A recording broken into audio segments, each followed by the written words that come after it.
This is the VOA Special English Health Report. Tourists come to Zanzibar for its white sand beaches and historic buildings in Stone Town. But something else also makes its way to the Tanzanian island, heroin, trafficked across the Indian Ocean from Asia. Most of the heroin shipped through East Africa is headed for Europe and North America. But Rashad Abdul of the United Nations Office on Drugs and Crime says a lot of it stays on the continent. We know for a fact that heroin is being used in at least 30 countries in Africa. And we also know for a fact that the number of countries reporting injecting drug use, especially of heroin, is also increasing in Africa. The problem in Zanzibar has led to some creative local solutions. Suleiman Mali stopped using heroin 6 years ago. Now he operates a network of so-called sober houses. These are run by addicts themselves to help one another recover. There are 9 sober houses, 8 for men and 1 for women. Mr. Mali himself went through a drug treatment program in Kenya, but it cost around $2,000, he says.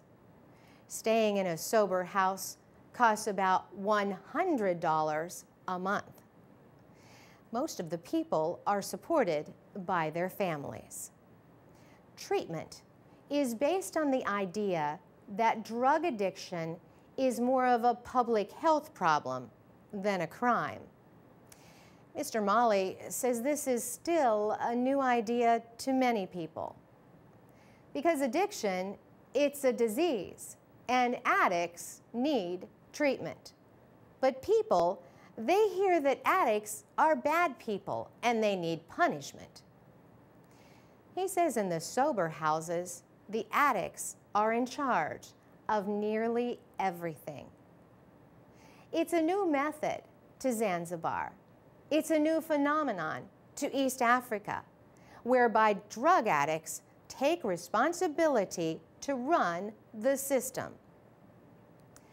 This responsibility, he says, is important to building their belief in their own abilities. The men also learn woodworking as a way to earn money. Much of the program is based on the 12-step program of Alcoholics Anonymous. But it also includes art therapy, yoga, and even acupuncture. This is done by Kasim Nouni, a sober house counselor and former addict. He was trained by a volunteer from a Chinese medical school in Hawaii. It reduces tension and it's relaxing. It's a kind of treatment that's very effective for the recovering addicts. Still, he estimates that around 60% of those in the program return to heroin. Suleiman Mali hopes to expand the network in Zanzibar. His next goal is to send former addicts to work with heroin users in prisons. For VOA Special English, I'm Carolyn Presutti.